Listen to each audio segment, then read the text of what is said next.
You ask Tiger to solve. This deals with linear equations with one unknown. The final result is m equals 2. Let's solve it step by step. Simplify the expression. Expand the parentheses. Group like terms. Simplify the arithmetic. Group all constants on the right side of the equation. Add 14 to both sides. Simplify the arithmetic.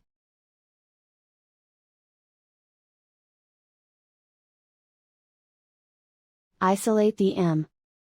Divide both sides by 7. Simplify the fraction.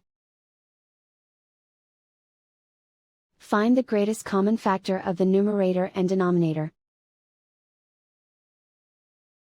Factor out and cancel the greatest common factor.